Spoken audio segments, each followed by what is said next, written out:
Welcome to Startup Health TV, where we celebrate the entrepreneurs and the innovators who are transforming health. I'm your host, Logan Plaster. It's my pleasure to be here with Dr. Yair Saperstein, CEO and co-founder at AvoMD. Yair, always good to see you. Always a pleasure, Logan. I love your journey and your story because you were a clinician at the bedside who saw a specific challenge and you decided to do something about it. So kind of tell me that story.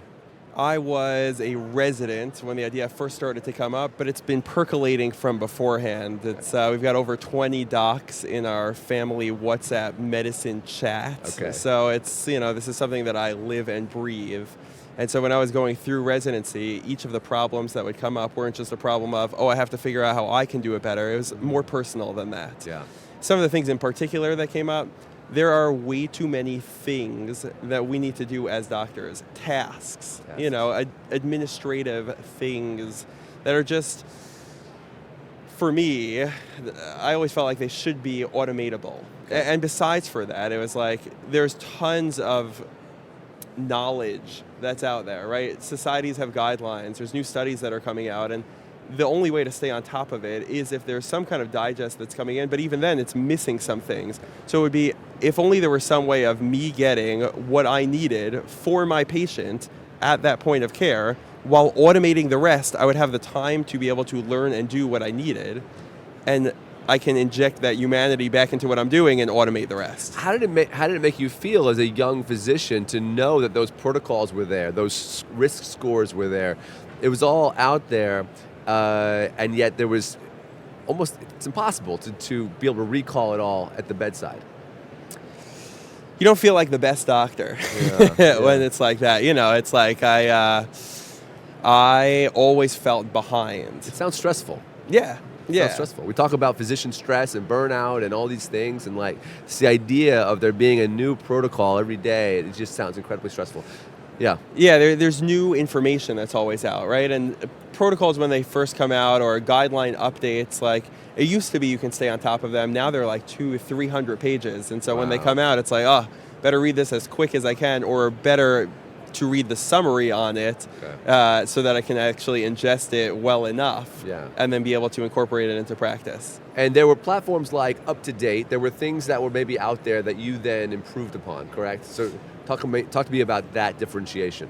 So UpToDate, MD Calc, these are two of the primary resources that I use and that many people use, right? UpToDate is an amalgamation of the guidelines, and it had has a great summary section as well as a flowchart section. So as a quick reference to be able to understand it's there.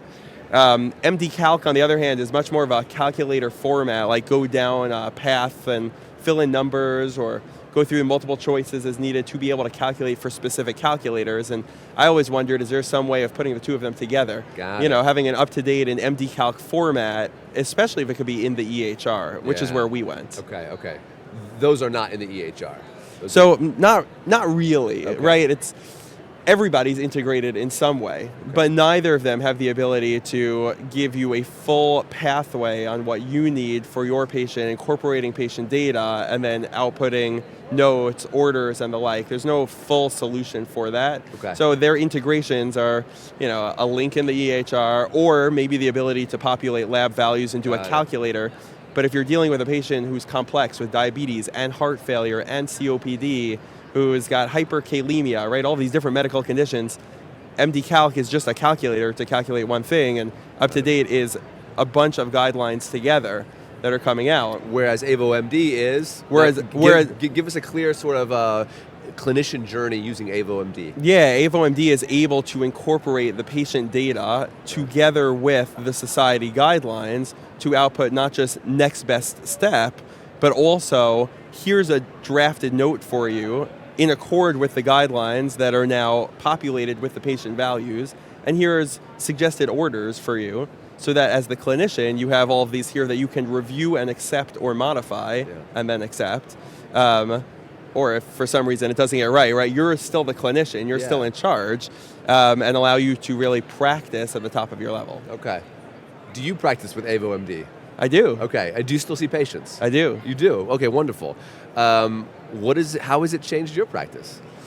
It's made me faster for sure. Okay. So one part is efficiency. The other part is there are new things that are constantly coming out, and I'm running a company. So even where in residency, where I was wholly focused to staying on top of it and still felt behind, now I'm even more behind. So the only way that I can really stay on top is if I'm able to have my quick references and be able to incorporate this in my practice. Okay.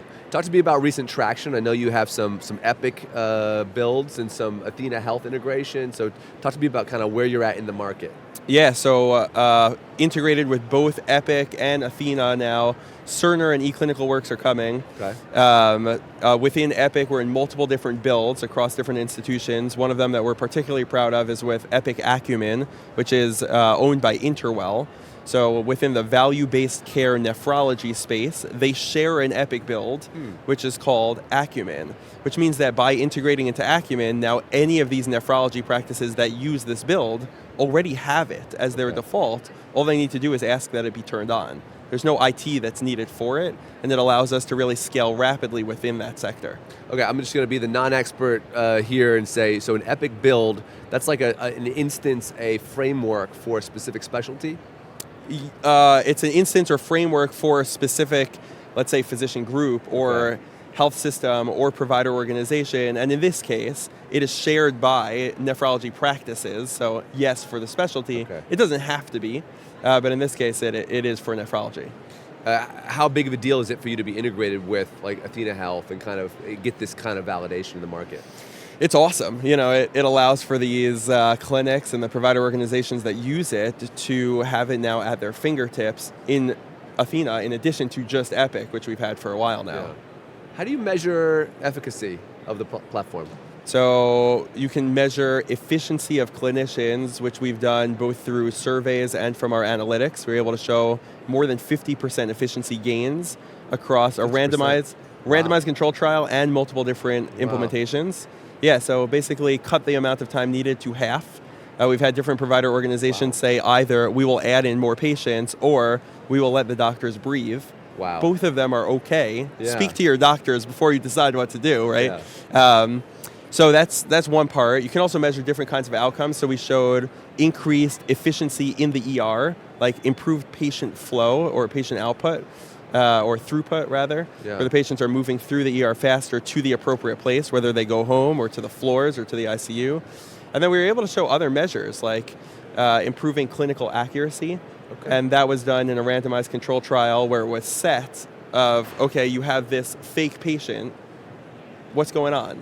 Figure out what's going on. Are you getting it right, and are you getting it in time? Found that we're making it both faster and more accurate. Faster, more accurate. What about subjective measures around, like, physician well-being? Yeah, so we did a bunch of physician surveys, and we have 93 to 100% of clinicians want continued expanded usage in these surveys. Wow. So it's something becomes sustainable when people love it, because once you love it, you can ride out any bumps that happen, and there are always bumps. But getting clinician love is the key. Yeah.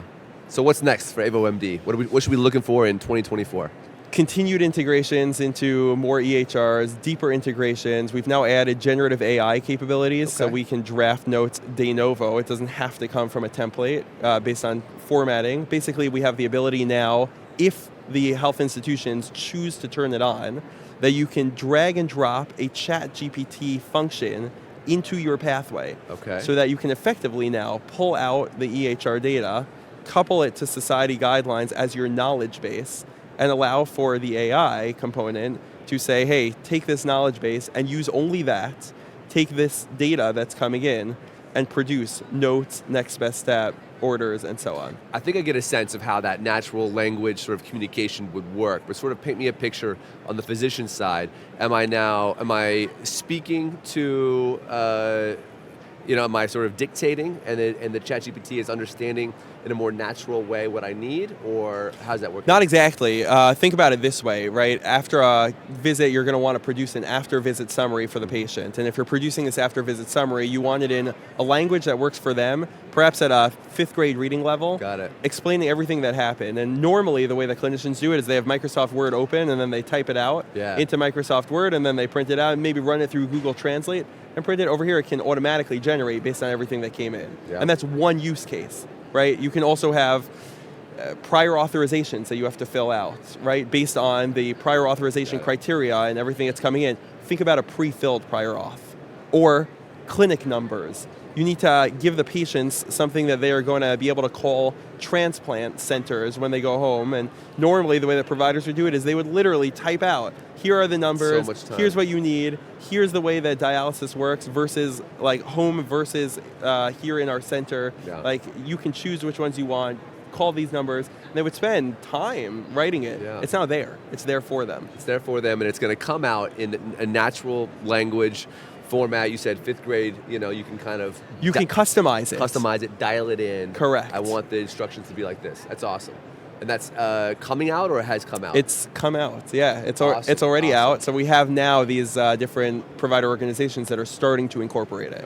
Okay. Well, I'm guessing there's going to be your, early adopters, and then folks will sort of figure out how to optimize that technology over time. So the thing is, there are some governance structures that say, we don't want AI, we're not ready for it. Yeah. That's okay. You can have a rule-based algorithm Yeah. that takes you down to the next steps with templates that are precisely what you want. Yep. But for the ones that are ready to incorporate it in some way, whether it's a summary of everything that's happened, or after visit summary, or a drafted note for the clinician based on these, right? It's not like you're dictating and then it's doing it. It's producing you a draft that then you can edit and incorporate.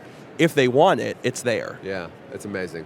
Well, Yair, I love getting these updates. It's exciting to see the uptake with Epic and with Athena, and it'll be exciting to see how this ChatGPT piece gets picked up in the next year. So thanks for coming by. Thank you. Always a pleasure.